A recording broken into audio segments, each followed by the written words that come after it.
This hearing will come to order. Good afternoon. I want to welcome you all to today's hearing to consider the nominations of Dr. Roger Mason to be the Director of the National Reconnaissance Office and Mr. Michael Vance to be Assistant Secretary of State for Intelligence and Research. I want to remind all those in attendance that we welcome your presence here today, but the Vice Chairman and I have zero tolerance for audience disruptions. Verbal and physical distractions in this committee room are prohibited, including shouting, standing, raising signs, or making gestures that block the view of other audience members or cameras. Should any disruptions from the audience arise, rest assured I will not hesitate to have disruptors removed and barred from future hearings. Our goal for this hearing is to consider the nominees' qualifications and give members ample opportunity for thoughtful deliberation. On to the business at hand. Both Dr. Mason and Mr. Vance have already provided detailed, substantive written responses to dozens of questions from this committee. Today's hearing will give our senators the chance to hear directly from the two nominees before us, who are both highly accomplished individuals with impressive professional records. I want to thank Dr. Mason and Mr. Vance for their willingness to answer the call to public service once again, and I'd also like to thank their family members and loved ones, some of whom are here with us, others of whom are watching from a distance, for their support during what can be a lengthy and grueling nomination process. Our nominees today have many years of extensive experience in their respective fields.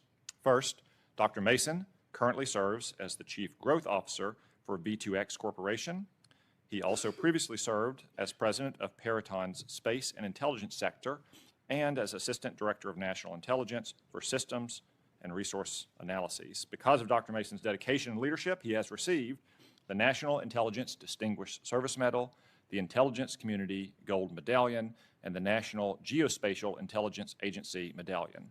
Dr. Mason, drawing on your experience across government and industry in today's hearing, I look forward to your thoughts on how the NRO can work with the private sector to leverage commercial imagery, broaden the industrial base to fix various launch issues, and address the problem of overclassification in space control. Second, Mr. Vance currently serves as the Special Advisor to the Vice President for Asian Affairs and as the Senior Advisor to the Undersecretary for Political Affairs at the State Department. Mr. Vance previously served at the National Ground Intelligence Center, worked at the State Department Diplomatic Security Service Special Agent, and served as an analyst in the National Security Agency, during which time he completed details to the National Intelligence Council and the National Security Council. Mr. Vance, given your current advisory roles in the administration and your many years of analytical experience in the intelligence community, I look forward to hearing your thoughts on the importance of providing policymakers with fact-based analysis and objective diplomatic reporting. As Chairman, I have focused this committee's efforts in part on returning our intelligence agencies to their core mission of stealing foreign secrets. As you know, the Bureau of Intelligence and Research plays an important role in validating those secrets and comparing them to diplomatic reporting. I'm eager to hear your views on this subject during today's discussion.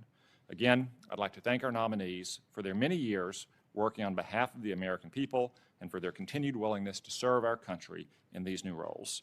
I now recognize the Vice Chairman for his opening remarks. Well, thank you, Mr. Chairman. And before turning to the witnesses, I want to address a development that underscores why this committee's oversight responsibility is so important. And let me be clear at the outset. This has nothing to do with the gentleman in front of me. And I also believe it has nothing to do with my Republican colleagues on that side of the aisle.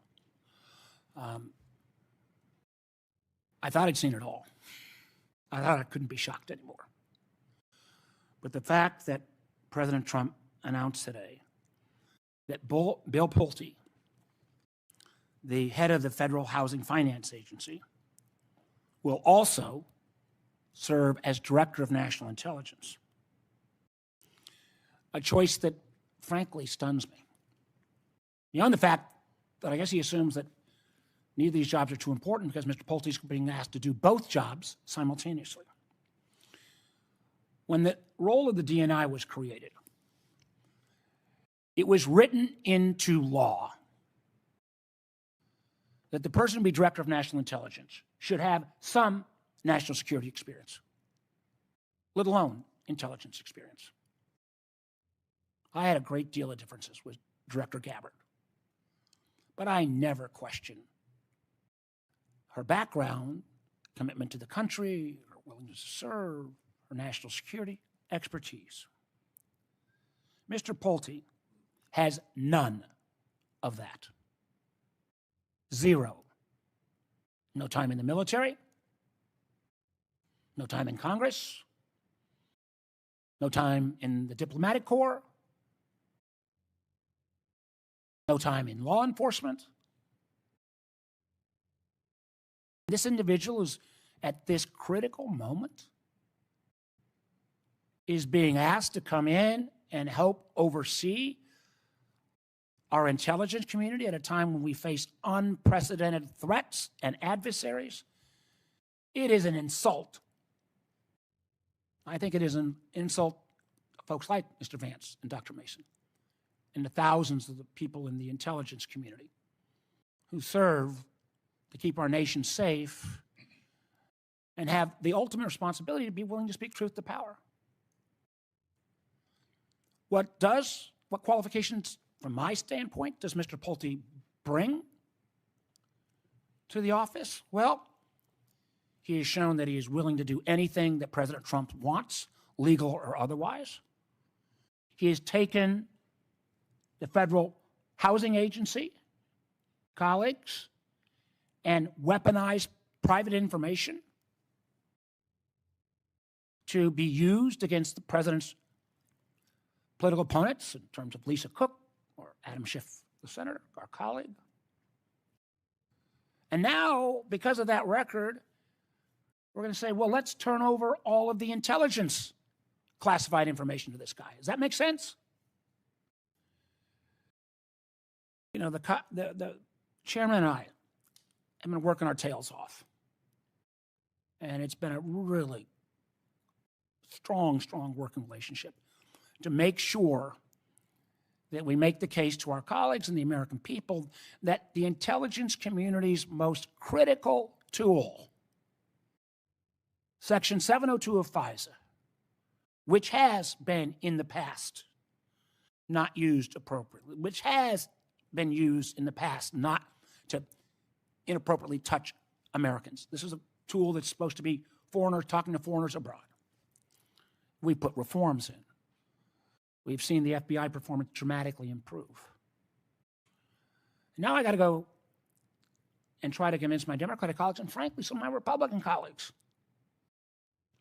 We're going to put somebody in who's shown no respect for private information, who's got no experience in national security, to be director of national intelligence?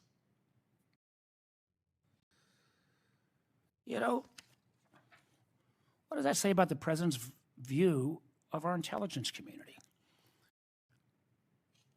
It's strangely enough that this guy is able to serve. You know, and we will try to find ways I will try to find every way I can to prevent it. He will also be able to serve, at least according to the rules, with 6 months. Well, strangely enough, that 6 months gets him past election. I've raised repeatedly efforts by this administration, I believe, to potentially politicize our election. But turning to today's nominations. Dr. Mason, it's good to see you again. I'd like to welcome you and your family and congratulate you on your nomination to be Director of National Reconnaissance Office.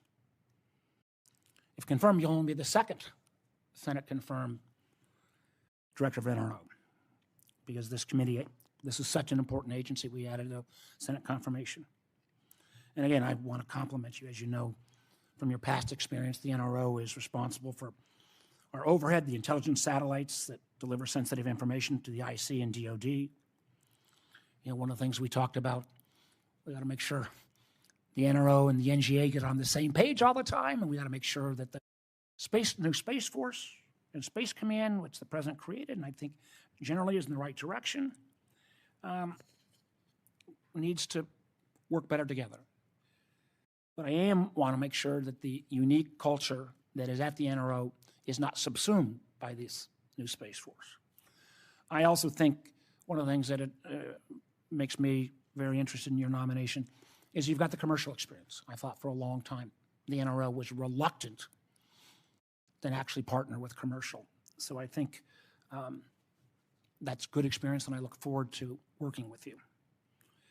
Turning to Mr. Vance, we've not had a chance to visit much, but I also want to congratulate you and your family on your nomination to lead the State Department's Bureau of Intelligence and Research, the INR. Now, I believe the INR has always punched above its weight. It's been willing to be the outlier, way back even to the Iraq War. And it's been clear that the INR has never been willing to bend to political pressure, even when that pressure, I think, was exerted back years ago. The INR as well, you guys were, I think, the best on your pointing out with better, I think, accuracy than most other the IC about Putin's intentions in Ukraine. You got it right again. So we need that honest, apolitical analysis more than ever. And mostly because the INR folks, I think, have got deep expertise and relationships all around the world. That's so important. And again, I know I doubt that in the middle of the night last night you were called by the president to say, can we run Pulte by you first before you go forward further? But I do think one of the things I'm going to hope, and I hope I can support you, is that that you will stand up for those capabilities inside the State Department, not bend the analysis.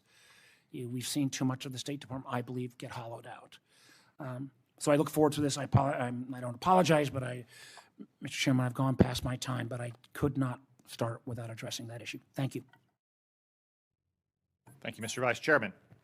Dr. Mason and Mr. Vance, before we move on to your statements, I need to ask you 5 customary questions that our committee poses to each nominee who appears before us. They require merely a simple yes or no answer for the record. However, if you answer no, we will stop and you will have to provide a lengthy and no doubt unpersuasive explanation for your no answer. Number 1, do you agree to appear before the committee here and in other venues when invited? Yes. Could you please turn on your microphone for the benefit of our reporter? Yes. Yes. Number 2, if confirmed, do you agree to send officials from your office to appear before the committee and designated staff when invited? Yes. Number 3, do you agree to provide documents and any other materials requested by the committee in order for it to carry out its oversight and legislative responsibilities? Yes. Number 4, will you ensure that your office and your staff provide such material to the committee when requested? Yes. And number 5, do you agree to inform and fully brief to the fullest extent possible all members of this committee of intelligence activities and covert actions rather than just the chairman and vice chairman? Yes. Thank you all. Thank you both. After our hearing today, for the benefit of senators, it is my intention to move to convene a committee business meeting as soon as possible to vote on these nominations and report them to the Senate for a floor vote. We will now proceed to opening statements, after which I will recognize senators by seniority at the gavel for 5 minutes each. Dr. Mason, you may begin. Chairman Cotton, Vice Chairman Warner, and distinguished members of the committee, thank you for the opportunity to appear before you today to consider my nomination for Director of the National Reconnaissance Office. I want to thank President Trump, Secretary Hegseth, and Director Gabbard for their trust and confidence in me to return to government service and fulfill this important national security position. I'm here today with several members of my family, my wife Colleen, my mother Sandra, and my daughter Caroline. Family is my bedrock, and I'm grateful beyond words for their support, sacrifice, and unconditional love.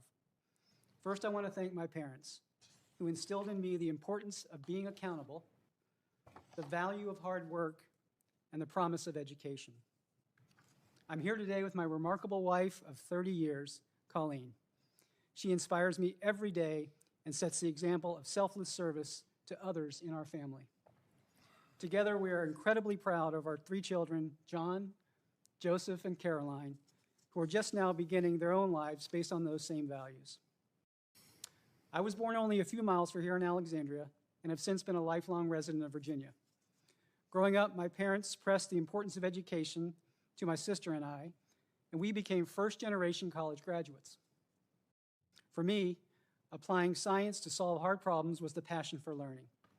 This drive resulted in earning a PhD in engineering physics from the University of Virginia, which gave me a strong foundation to begin a career in national security. In my first job after graduate school, I led teams to develop, deploy remote sensors into a global system linked by satellites for national security missions. Simply put, I fell in love with the mission and devoted the next 32 years of my career serving it through government and industry. Over these 3 decades, I honed my leadership experience, skills, and abilities to enable me to bring the right leadership at this moment in time to the NRO. As president of a space and intelligence business, I led a multi-billion-dollar organization with over 4,500 employees that provided advanced manufacturing, products, services, and solutions for every phase of space-based missions. I was honored to serve as the first Assistant Director of National Intelligence for Systems and Resource Analysis, driving strategic capability investments, developing intelligence requirements, and conducting independent cost analysis on every major system acquisition. In that role, I also gained valuable insight across all intelligence missions, from the strategic to the tactical, from counterterrorism to foreign military combat capabilities, and everything in between. Today marks an incredibly important and exciting time for space, not seen since the NRO began the dawn of space intelligence in the 1960s. We are in a space renaissance, where the pace of technology, the speed of innovation, and the promise of future has drawn unprecedented investments from many sectors. The future of space and how our nation can use it for good seems limitless. The future of space, however, is also contested. Adversaries are in a race to build their own capabilities, as well as counter space measures capable of denying our nation's critical space missions. If confirmed, my priorities will focus on elevating NRO's strengths and emphasizing 3 major areas. The first, accelerate the next generation space architecture that integrates proliferated and exquisite capabilities to produce integrated intelligence data at mission speed. The second, enable NRO to push the leading edge of space technology and innovate even faster. And the third, ensure enterprise-wide resilience from space vehicles to the ground and everything that connects the agency. These priorities will only be achieved by a vibrant, mission-focused workforce and critical strategic partnerships. The NRO workforce is the heartbeat of the organization, and it demands full attention of its leadership to attract, develop, grow, and retain its world-class talent. To deliver success, NRO strategic partnerships with the military, intelligence agencies, and our allies are essential, and we must continue to work closely with an expanding space industry. All of these relationships must be built with strong communications, transparent processes, and a spirit of problem solving. Chairman Cotton, Vice Chairman Warner, and distinguished members of the committee, I conclude these remarks by giving you my commitment that, if confirmed, I will bring the best of my energy and skills in service to the nation to lead the NRO with the strength it deserves and the future vision it demands. Thank you for your time today, and I look forward to answering your questions. Mr. Vance. Chairman Cotton, Vice Chairman Warner, and distinguished members of the committee, thank you for the opportunity to appear before you today. I am honored to be considered for the position of Assistant Secretary of State for Intelligence and Research. I have too many people to thank to give everyone the credit they deserve for getting me to this point, but I do want to express my gratitude to the President for his confidence and to the Secretary of State for the trust he has placed in me.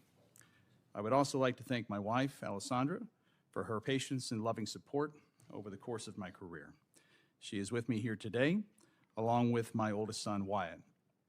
I also want to thank my parents for the example they have set for me in life. My mother, a retired Dickinson County, Virginia school teacher, taught me the value of education. My father, a former coal miner turned small business owner, taught me about hard work and dedication to family. I know they are watching today from home with my 3 youngest children, Morgan, Ellis, and Mabel. Finally, I would like to thank the many colleagues from across the intelligence community, the State Department, and the White House who have offered encouragement throughout the nomination process. If confirmed, it would be a tremendous privilege to lead the Bureau of Intelligence and Research, an organization with a proud tradition of analytic rigor, independence, and service to U.S. foreign policy. INR plays a unique and indispensable role within the intelligence community. Its officers provide objective, policy-relevant, all-source intelligence analysis and support rooted in deep expertise and an understanding of diplomacy, ensuring that policymakers receive assessments that are candid, timely, and free from political influence. At a time of increasing global competition, persistent conflict, and rapidly evolving technological challenges, the demand for high-quality intelligence has never been greater. If confirmed, my foremost priority would be to safeguard the integrity and independence of INR's analysis, while ensuring it continues to meet the needs of the Secretary, the Department, and Congress. I also recognize the critical importance of partnership within the Department, in the intelligence community, and with our friends and allies overseas. INR's value is magnified when it understands the Department and its needs, collaborates effectively across agencies, and integrates diplomatic insight with intelligence collection and analysis. If confirmed, I would work to strengthen those relationships. Equally important is our responsibility to Congress. I'm committed to transparency, timely engagement, and forthright communication. Robust oversight strengthens our intelligence institutions, and I would view my relationship with Congress as essential to the Bureau's success. Finally, I would be deeply mindful of our obligation to the dedicated public servants of INR. Their expertise, professionalism, and quiet dedication underpin the Bureau's reputation for excellence. If confirmed, I would prioritize supporting and developing this workforce, ensuring they have the tools, leadership, and trust necessary to carry out their mission. Thank you again for considering my nomination. I look forward to your questions and to the opportunity to serve our country. Thank you, gentlemen. Mr. Vance, I want to return to something the Vice Chairman pointed out. INR has on occasion been the squeaky wheel in the intelligence community, more willing to dissent, less likely to go with the flow. The Vice Chairman pointed out one apt point, and that was Putin's intent to invade Ukraine. I can recall clearly multiple hearings in which the heads of many other intelligence agencies beat around the bush and said, well, we don't know, maybe we could see him saying it's a training mission, or it's a signaling mission, or what have you. And I'm like, really? Because they have 150,000 troops on the border at Christmas time. You don't normally do that to your troops and their families and for a training mission. And they brought a bunch of blood to the front lines. And you don't normally bring fresh blood, which is perishable in a number of weeks, to a training mission as opposed to an actual military operation. And INR was the only one willing to raise its hands like, yes, we actually think he's going to invade. He wrote a 5,000-word essay about it last summer that said why he was going to invade. You've been around the State Department a lot. You've been around the intelligence community a lot. To what do you attribute INR's traditional willingness to swim against the flow and make sometimes unpopular but ultimately correct assessments? Mr. Chairman, thank you very much for the question. You're correct. INR has long, I think, culturally defined itself as being an organization that prides itself on intellectual independence. I think that can be at least partially attributed to the fact that INR analysts are empowered in a way that analysts in other parts of the intelligence community are sometimes not. For example, when I was an analyst in INR many years ago, I was a China military analyst there. I covered the entire Chinese military. And then eventually we hired a guy to cover conventional forces, and then I moved to strategic forces, but we had two people who were covering the entire Chinese military for INR. Speaking for the State Department with authority in National Intelligence Council meetings, that sort of empowerment, I think, encourages analysts. It gives the analyst a sense of confidence. And I think you can have that confidence in your analyst when you hire the best people possible. INR has historically, I think, done a very good job of attracting elite-level talent and retaining that talent.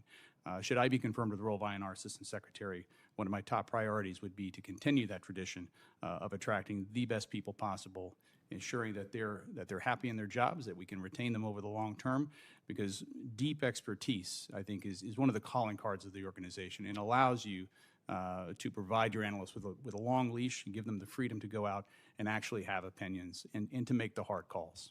Thank you. Well, like I said, they've often swum against the tide. I don't agree with every single report I get from INR, but when they dissent from an otherwise community-wide consensus, I think they need to be taken quite seriously, given their record of success.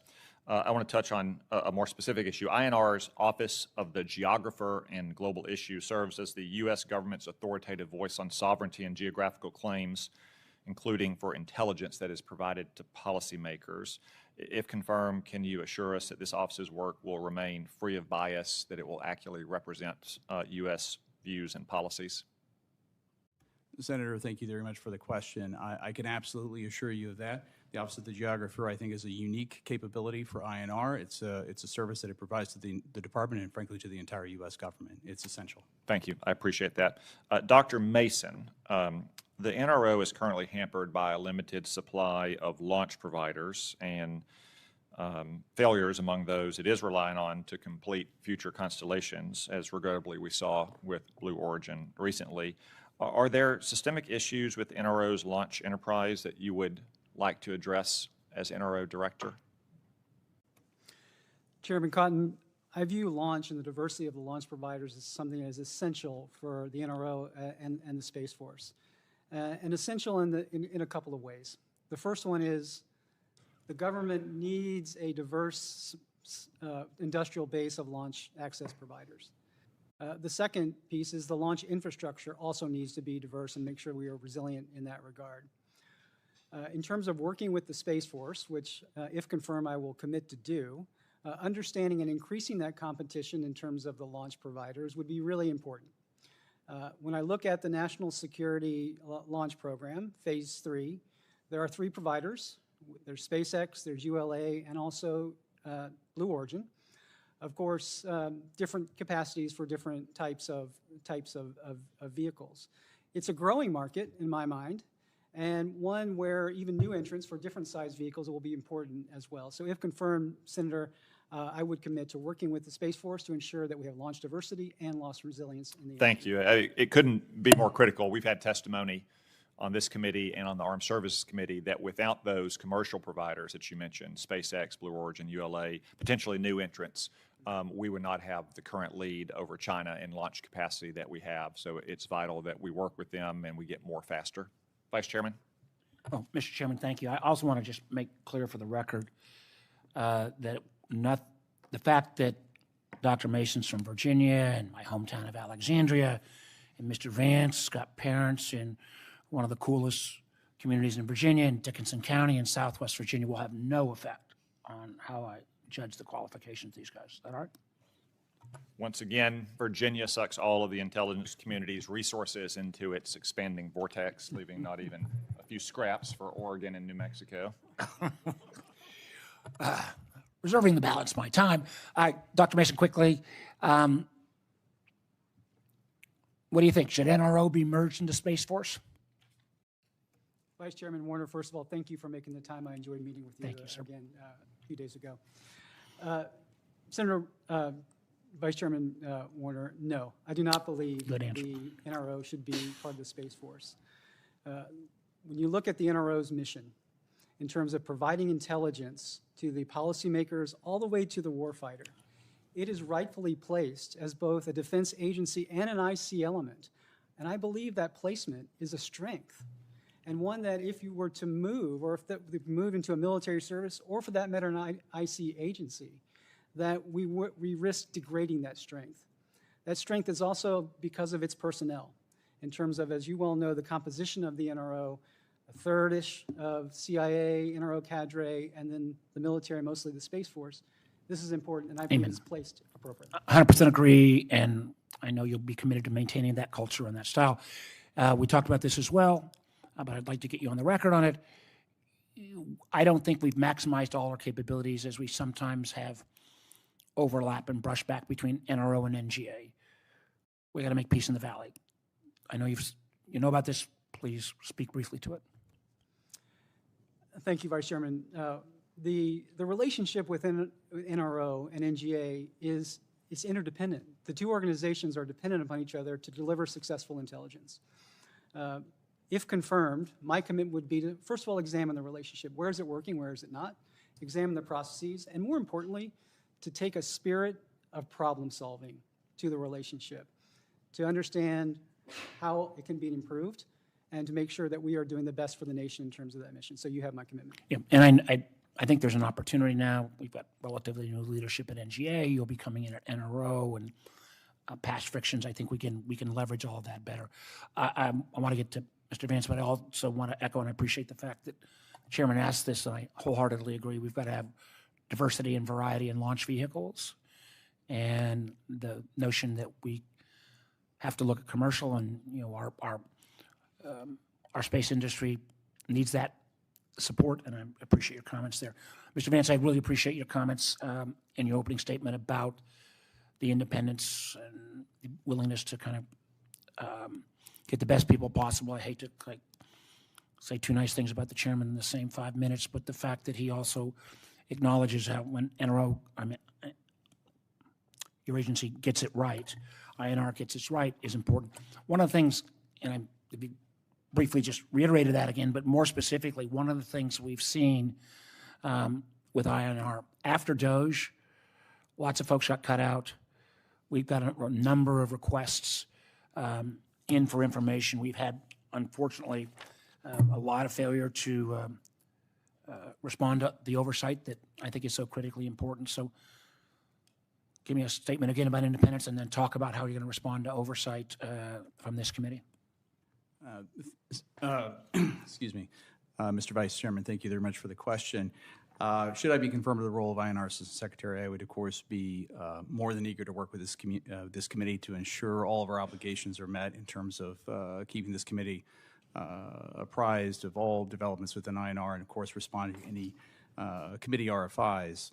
Regarding independence and analytic independence of the organization, I've got nearly now over 2 decades of intelligence community experience, and I can tell you that one of the things I am absolutely committed to is analytic independence and observing ICDs 203 and 206. In the course of my career, I've served as a tradecraft reviewer. I've had the opportunity to serve at the very center of the intelligence community in ODNI. I've served out in the various agencies, and one of the things I've always prided myself on is a commitment to professional ethics and an appreciation for the separation between policy and analysis. I appreciate that, and I'm not going to have time to ask you, but I would say one of the things you responded to me from my colleagues was the need to have more commercial diplomacy, and in INR looking at not just at governmental entities and military entities, but our competition with China is oftentimes in the commercial sector. So I appreciate your comments. Senator Cornyn. Dr. Mason, and I'm of a age that I remember when Neil Armstrong landed on the moon, and of course the space race with the old Soviet Union, and everybody sort of understood the importance of that competition. But now, of course, there's interest in an enduring lunar presence. And I wonder if you might just take a minute and talk a little bit about why that should be important to the American people, that we establish an enduring lunar presence. Senator Cornyn, in terms of our dominance in space, and again, looking from the outside in, lunar presence is important for not only further planetary exploration relative to a stop, for furtherance of that exploration, but also in terms of, you mentioned competition with other nations and our adversaries, and understanding what needs to be done in terms of understanding the strategic placement of that.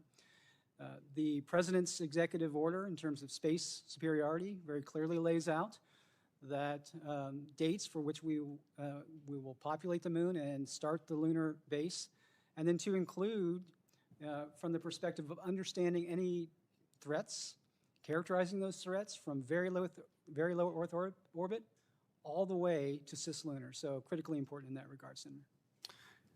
Is it important we get there first, Senator, as opposed to the Chinese? Or? Senator, I believe it is important that and we why? get there first. The first mover advantage in terms of space exploration, or getting the high ground, or getting the most coveted territory, comes with getting there first and getting there in substantially. And I know the chairman talked about the importance of commercial providers when it comes to various missions run by NASA and the NRO. Explain why that's been important in terms of American dominance in space and the ability of the NRO to accomplish its mission. Senator, the commercial industry, space industry, and I won't just say commercial. When I speak commercial, I speak very broadly. From commercial launch to commercial satellite communications to commercial imagery providers, all a major part in terms of the NRO. When I left government 12 years ago, it was a bolt-on. There were one or two companies. And now, because of low-cost access to space, it has literally revolutionized how we're able to do the architectures we want to do. And if confirmed, I would absolutely endorse that and actually try to strengthen it even further. Expanding the capabilities of commercial industry sparks innovation, it sparks lower cost, and gives us capabilities that we couldn't do 10 years ago that now will be an incredibly generational part to a new next generation architecture. Mr. Vance, I'm going to pick your brain about is in your role as an expert on China, as a China analyst, and your work on China's nuclear capabilities and doctrine. But since we're in a public setting here, obviously, and we need to keep that in mind, but can you speak to the results of President Xi's purging of his top military leadership, what that means in terms of his confidence in the capability of the PLA to do things like take Taiwan by 2027? What should the American people know about President Xi's capabilities and intentions? Excuse me. Thank you, Senator, for that question. It's an important one. By my own count, I think over 100 senior Chinese generals have been purged in the last several years. I think the Central Military Commission is now down literally to 2 people, Xi Jinping and 1 remaining Chinese general. He must be kind of nervous, I would imagine. Yes, I think he should be probably nervous. He's in charge of internal discipline, so he could be next. Of course, Zhang Youxia was purged earlier this year. It suggests in my mind that Xi is probably not terribly confident about the reliability of the PLA at this point.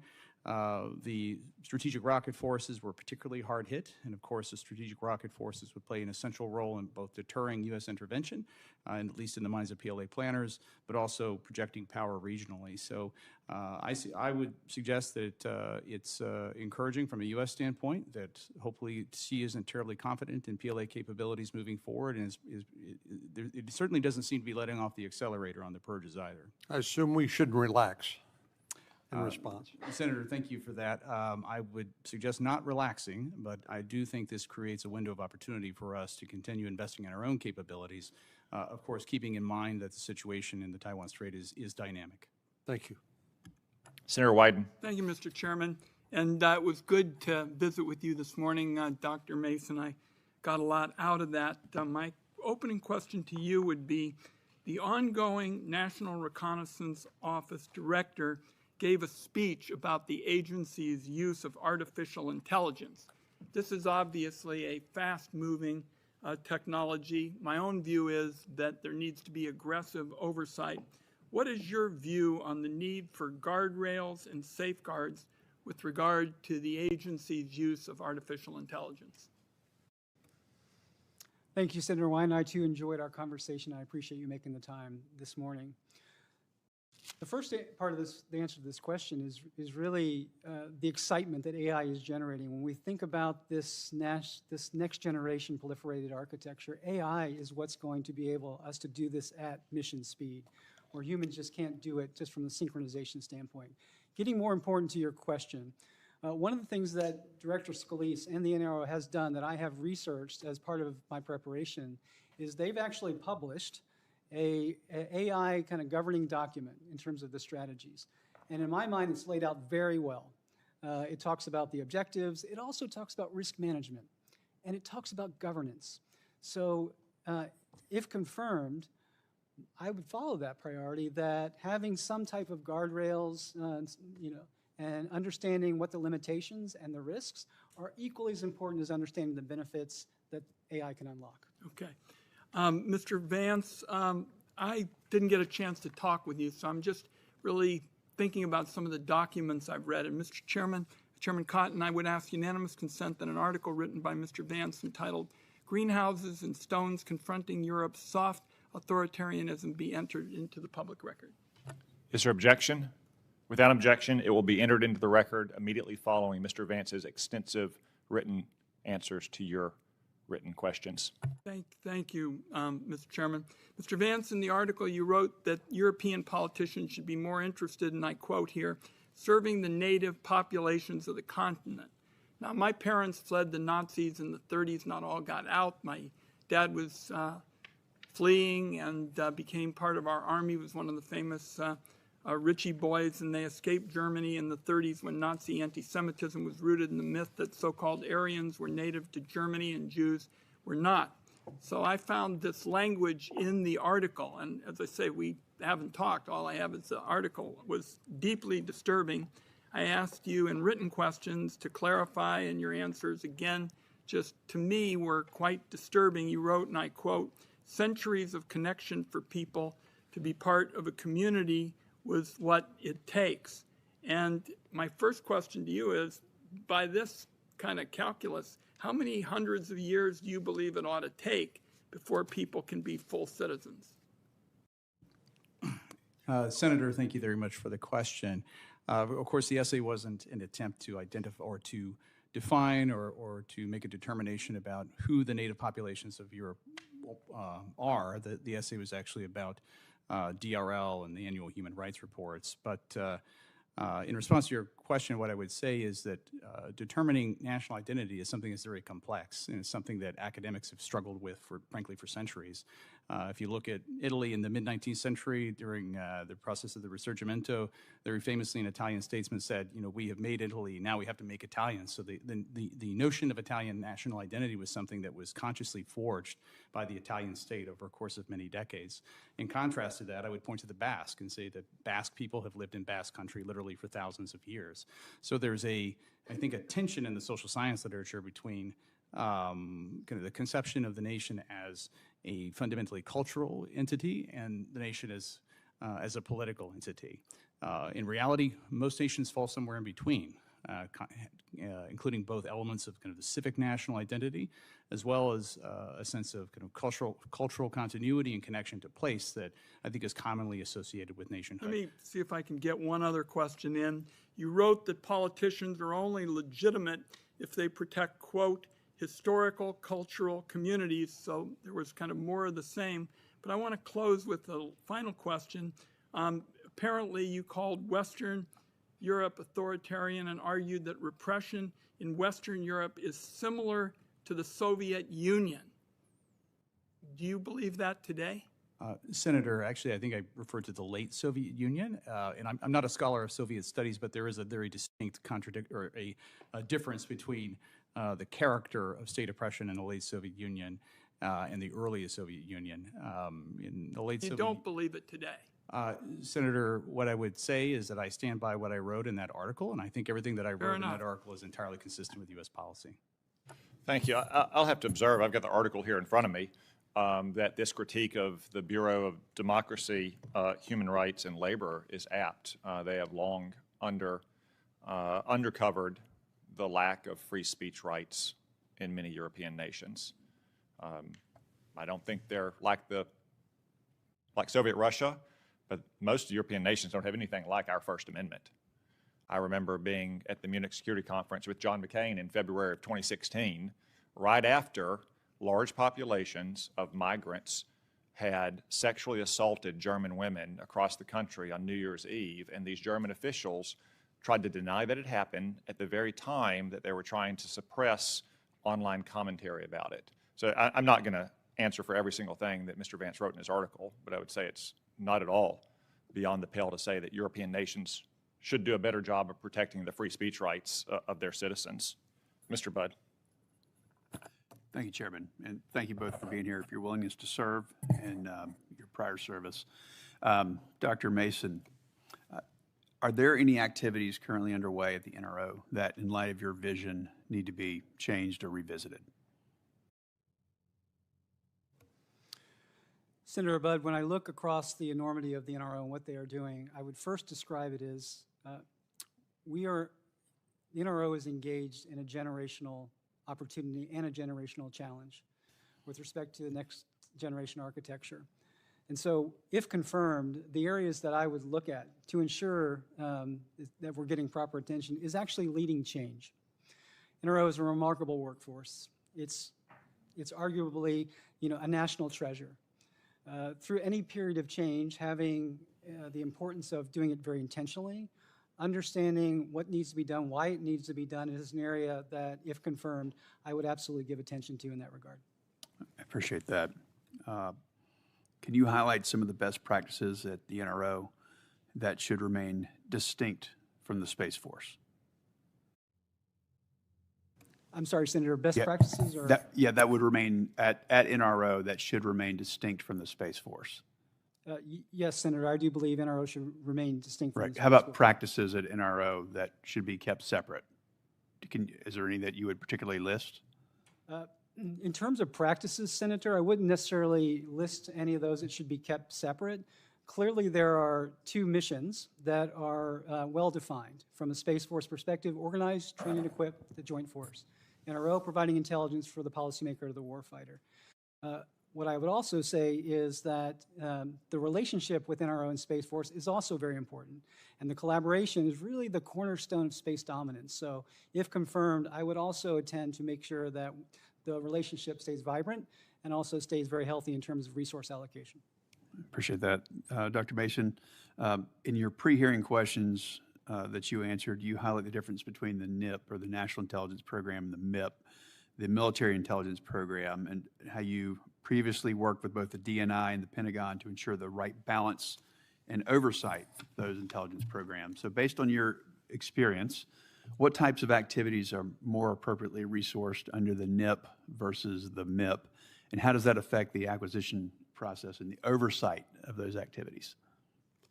So, Senator, based on my experience at ODNI, there were several different areas, and actually we formed at the time a NIP-MIP working group to do exactly what you were doing. There were no clear guidelines one way or the other, but some examples are, for example, if a capability was being developed by the NRO where the military needed more of to decrease latency, in other words, getting the satellites back in terms of a certain target faster. That would be a clear area that would be augmented at the time in terms of the MIP versus the NIP. I can't speak to the current laydown in terms of how are things done, but in terms of the closer you get to warfighter support in that regard, probably the more it's applicable to the MIP relative to the NIP. Thank you. What do you think some of the biggest challenges are, or the single biggest challenge, if you will, that NRO faces in this increasingly complex space domain? Senator, without question, it is contested space. Again, when I left government, we were just as a nation getting religion on space protection. Now it is pervasive. Our adversaries are developing capabilities, both in terms of their own as well as countermeasures. So without question, space protection is the biggest challenge. And going back to one of my priorities up front, that's accomplished through enterprise resilience. So in other words, not just the space vehicles, not just the ground, it's the connection points, it's kinetic, it's cyber, all of the above. And so if confirmed, enterprise resilience is an area that I will take a deep look into to make sure that we are protected now and well into the future. Thank you. Mr. Vance, if confirmed, what aspects of state INR would you keep in place, and what changes will you make to enhance the effectiveness of INR?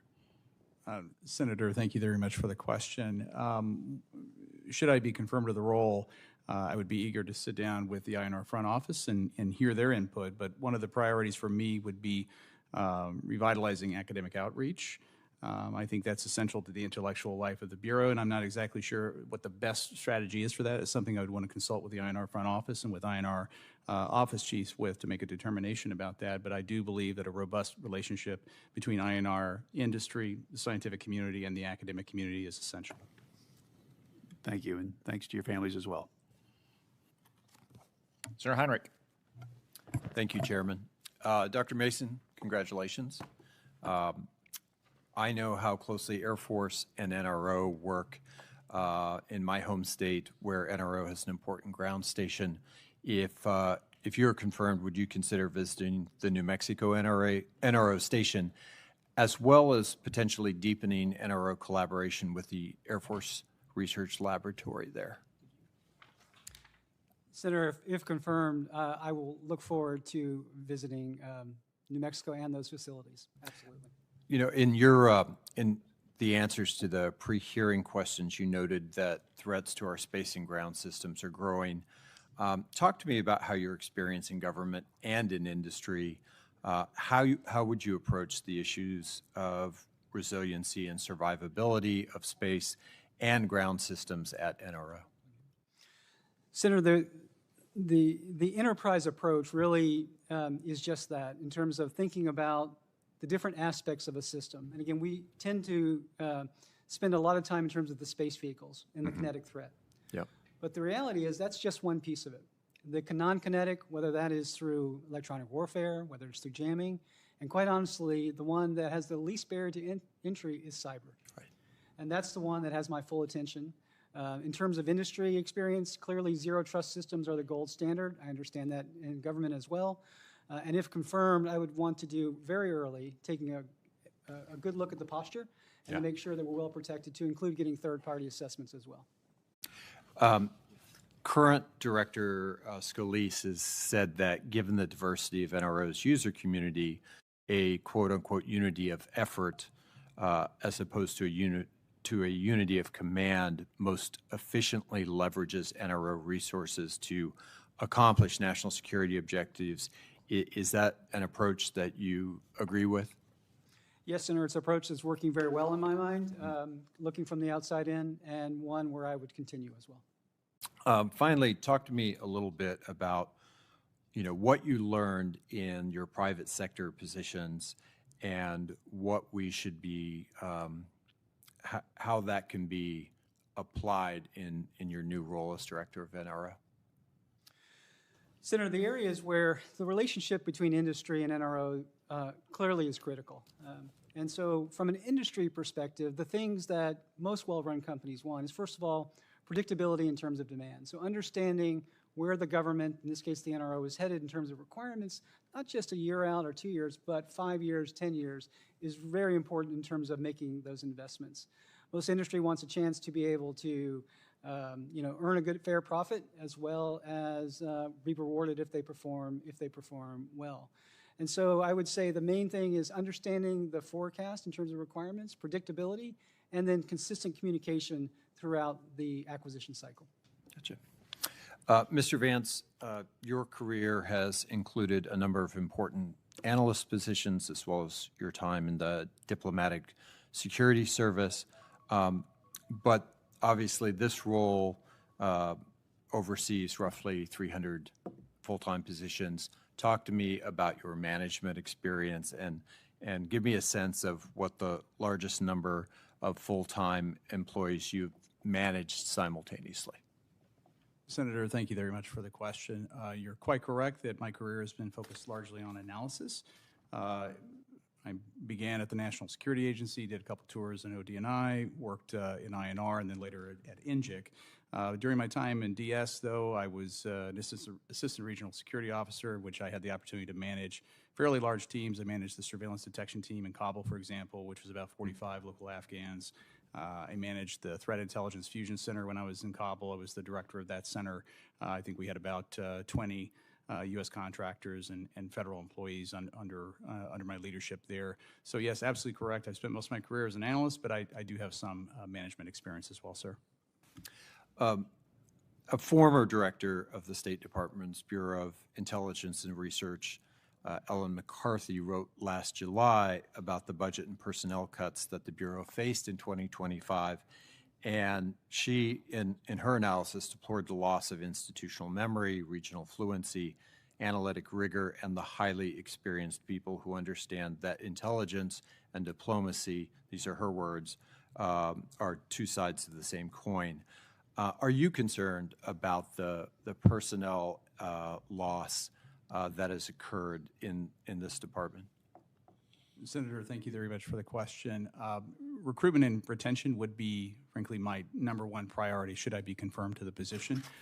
Ensuring that we have continuity, especially in certain critical roles and certain critical functional areas as well as regional areas, I think is absolutely essential. So it is something I'm concerned about and is one of the first things I want to look at. Thank you, Chairman. Senator Langford.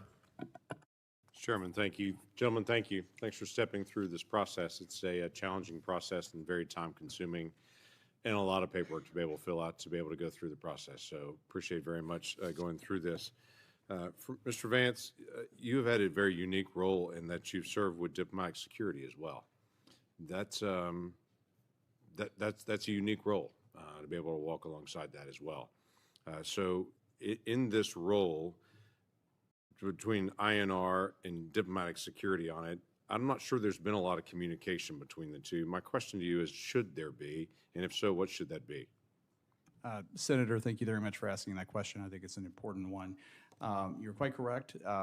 Historically, I don't think there has been a tremendous amount of dialogue between those two bureaus. Yeah. Frankly, when I was in INR, I didn't know that DS existed. I thought of DS as just the people who checked my badge when I came into the building. It took time for me to understand that we had this robust presence overseas where special agents were providing security services at our embassies overseas. Once I learned about that and I realized how cool the job was, I decided that I wanted to try it. I became a DS special agent for, I think it was about 6 years or so. My vision, at least, for how these two bureaus could collaborate is INR analysts are exceptional at providing strategic level insight. DS has its own intelligence organization, which I think is excellent at providing the tactical level support which that bureau relies upon for threat indicators and warning. I think if you synthesize those two things, I think you get a really complete picture that can allow senior department officials on the 7th and the 6th floors to make really good informed decisions about how we allocate resources to augment security overseas, how we can prevent attacks, because of course one of the most important responsibilities for the department is to ensure that our diplomatic personnel and all chief of mission personnel serving overseas are well protected. I would assume the diplomatic security folks would want to be primary users of that intelligence information, or at least have access to it, or should have the ability to be able to ask the questions to say, do we know anything about X? Because if they're moving people or trying to be able to sustain security, they'd like to have a heads up of what threats are out there. And it seems like they would be the primary issues of asking questions to be able to chase that. Is that happening now? How would their communication work so they could ask those questions? Senator, thank you very much for that question as well. I don't have a good insight to that. When I was in DS, as I said, we had a number of organizations that were providing tactical level support to us overseas. I'm not clear on exactly how much dialogue there is between the two bureaus on this. I think there is probably in some cases a classification challenge. I know that in the course of my IC career, I started in 2002 at the National Security Agency. There's been this massive proliferation of subcompartments. I think that creates some dissemination challenges, especially for our folks who are overseas, who are operating on SIPRNet terminals. So I think that would be a challenge that would have to be overcome in some instances. But I can assure you that one of the things I'm excited about is getting with, should I be confirmed with this role, speaking with the Assistant Secretary for Diplomatic Security about how we can strengthen bureau relationships. Okay, all right, that's helpful. I apologize, I had to step out for just a moment. Dr. Mason, this might have been asked already, at least I would hope it's already been touched on. If it has, I apologize for it. And that deals with the deconflicting and the tasking of commercial intelligence right now. In so many other areas, NRO is everyone's favorite entity to give them a job to do and to say, we need your help, but every other entity wants a little piece of that. There's a unique role in trying to be able to say, they want this, they want this, they want this.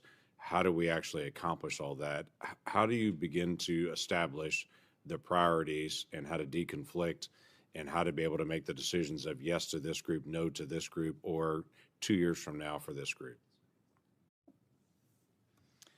Senator Langford, when I look at the responsibilities of the NRO in terms of an NGA, NRO clearly is responsible for building the capabilities and building the capacity to be able to respond to those requirements. I'm very mindful that the tasking and the priorities will actually come from the functional managers. In the case of the commercial imagery, that will be NGA. In the case of maybe RF, that'll be through NSA. So if confirmed, I would view my responsibility as making sure that capacity is there and that it's a capacity capable of growing. Yeah, but you have to decide which capacity you're going to be able to build at any point. I mean, that's the challenge, that everybody wants it to be done today. You've been in the private sector where you can make a decision today and try to be able to do that in the next couple of months. Public sector, even with NRO, which is very agile, it's a different challenge to say, how do we actually move and what are we going to build and what are we going to do? Yes, and I see the basis of your question now in terms of the plans and the architecture versus today versus tomorrow. And so that's working closely, again, with the functional manager. One of the things when I was in the ODNI, we were responsible for IC requirements, and we tackled this exact issue that you are raising. And in terms of the role of the functional manager is not just looking at the current tasking, but stepping out in terms of what does this look like 5 years from now in terms of the threats. And so there's a very sophisticated process in terms of the priorities from a national intelligence perspective. And so I would rely, if confirmed, on that relationship of understanding what's coming, in this case, the ODNI, the NGA, and the NRO as the provider to make sure that we are building those capabilities in a time frame that they're needed. So. Okay, thank you. Senator King. Thank you, Mr. Chairman. Senator Warner, you mentioned that Dr. Mason is from Alexandria. We learned this morning we grew up in the same neighborhood in Alexandria, so I can top that. Dr. Mason, there's been some talk about the use of commercial satellites, and of course that's been a development since you left and now come back. Talk to me about how important that is. The philosophy I've heard is buy first, build second.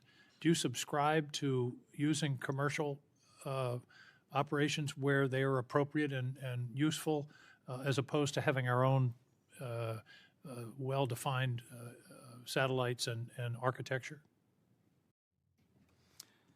Senator King, thank you again for making the time this morning. I too enjoyed our discussion and learning more about our collective backgrounds.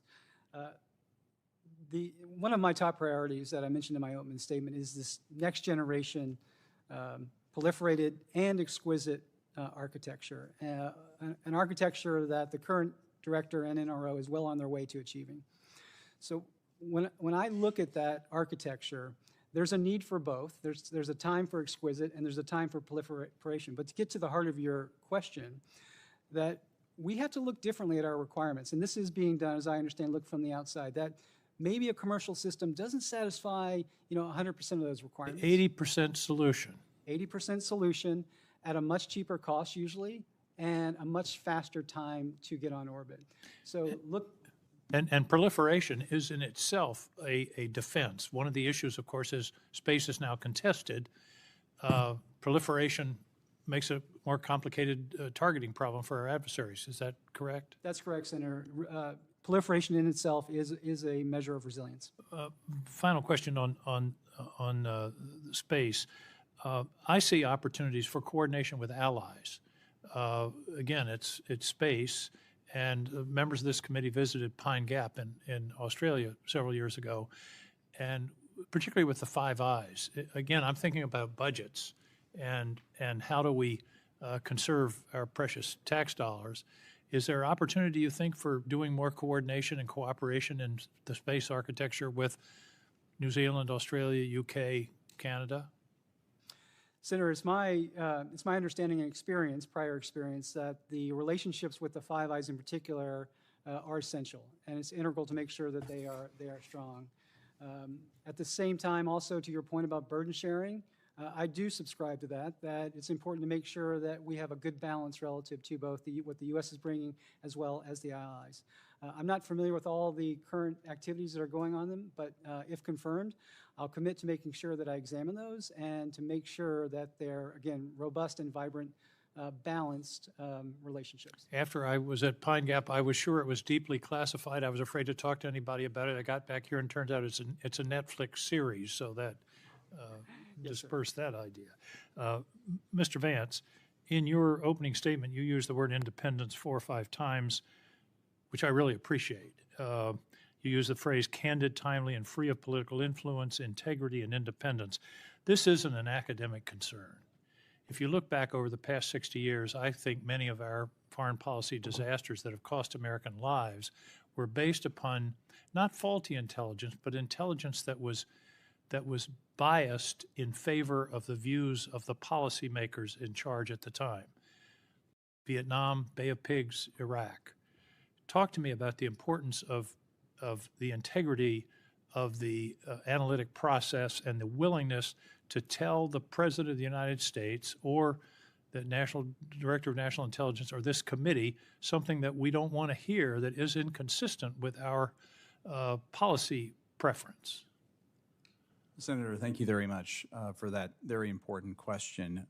Analytic integrity, a willingness to speak candidly about the content of the intelligence record is absolutely at the core of intelligence work. We do policymakers no favors by telling them the things that they want to hear. We do them, I think, a much greater service when we're able to speak authoritatively about the content of the intelligence record and to share that with them in a respectful and helpful way. I think and one thing I can tell you about my own career is that in the course of now nearly 24 years of working in the federal government, one thing I've never been accused of is bending the intelligence record to suit a particular policy narrative. And it's certainly a part of the INR's longstanding organizational tradition, which is speaking candidly about the content of the record. A quick follow-up. Who won the presidential election in 2020? Senator, thank you for the question. Joe Biden was certified as President of the United States in January 2021. Did he win the election? Senator, again, Joe Biden was certified as President of the United States in January 2021. I'm uncomfortable with your discussion about independence if you won't answer that question directly. Thank you, Mr. Chairman. Senator Kelly. Thank you, Mr. Chairman. I want to follow up on what the chairman was getting to earlier, and also Senator King, about valuing dissent and speaking truth to power. It's something I've valued in my career in the Navy and at NASA. I think you understand that the best solutions, come from encouraging people to speak up when they disagree. What Senator King just brought up is a specific and very public case of individuals who are not willing to speak truth to power. I was going to ask you an example of a time you've actually done this in your career, and just right now you gave the counter example, which is this election was certified. There were dozens and dozens of lawsuits, and we hear that same answer repeatedly from folks that are nominated by this administration that come before a committee who are specifically told to give an answer that is not consistent with the truth. So I want to encourage you, after this hearing's over, and we're about to conclude it because I seem to be the last person, but I really want you to think about that. You talked about the independence of this agency and the job you're going in, assuming you're confirmed. But I know for myself and others, that gives us a lot of pause when it seems like when necessary, you'll support the concept of valuing dissent, but in the moment, it became very hard for you to do it. Having said that, I've got another question I want to get to about North Korea. Your background is in proliferation, East Asia. You talked in your opening statement about China. I'm also concerned we don't provide enough attention to North Korea as a threat. Could you talk a little bit about how INR, just like maybe 30, 45 seconds, how INR will contribute to the work, and if confirmed, how you can work with us to where we can do a more focused and better job there? Senator, thank you very much for the question. It's a very important one.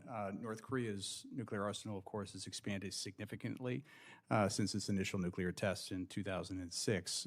It certainly would be a priority, in my mind at least, to view North Korea not simply as a traditional proliferation challenge, but as, in fact, a strategic forces challenge. That is, assessing North Korean nuclear capabilities and doctrine as a deployed force as opposed to simply a proliferation challenge.